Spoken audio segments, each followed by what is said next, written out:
Հավատում եք, որ պատերազմ այլևս չի լինելու։ Ձեր կարծիքով Նիկոլ Փաշինյանը կարող է խաղաղություն բերել։ Ես չեմ հավատում։ Դրան չեմ հավատում։ Ճիշտն ասած չգիտեմ, դե եթե դա անընդհատ ի վնաս մեզ է եղնելու, արդյոք դա խաղաղություն է։ Եթե դա անընդհատ ի վնաս է եղնելու, չեմ կարող ասեմ դա խաղաղություն է, թե ուղղակի համակերպվել։ Ավելի շատ այդ կասեի, համակերպվել, բայց եթե մի բանի հետ շատ երկար համակերպվում ես, արդյոք դա էլ արդեն քեզ պատիվ է բերում։ Այ դա է հարցը։ Երևի չէ։ Պետք է համընդհանուր կարող ուժերի համախմբումը լինի եւ այդ խաղաղությունը ընդհանուրով արվի։ Տարածքներ տալով, երկիրը ծախելով, խաղաղություն գոռալով, հասկացար այ բալամ։ Բայց շատ խիստ կասկածում եմ, որ դա խաղաղության պայմանագիր է, ես չեմ վստահում մեր հակառակորդին։ Ոչ մեկին չեմ հավատում դրանցից, ոչ մեկին ընդհանրապես, ոչ մեկին իմ ազգը հավատը կորցրել է, շատ վատ բան է դա։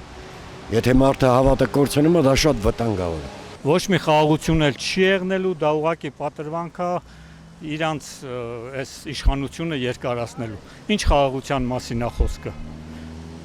Տարածքները հանձնելով խաղաղություն ալնում, Արցախը հանձնելով խաղաղություն ալնում, 5000 10000 զոհը տալով խաղաղություն ալնում, 2018-ին կկանգնեիք այս ամբողջը կասեիք, այդքան երեխեքն էլ չէին գնա զոհվի, այդ խաղաղությունն էլ ասենք թե կլներ խաղաղություն, իբր թե։ Բայց անպայման պետք է Արցախը հանձնեիք, հա, հապկից փորձեք դուրս գալ, ԵԱՏՄ-ից փորձեք դուրս գալ, Արարատ սարը հանեք, հետո էլ ատոմակայանը փակեք, ասեք խաղաղություն ենք բերում, Թուրքիա ու Ադրբեջանցու հետ ինչ խաղաղություն։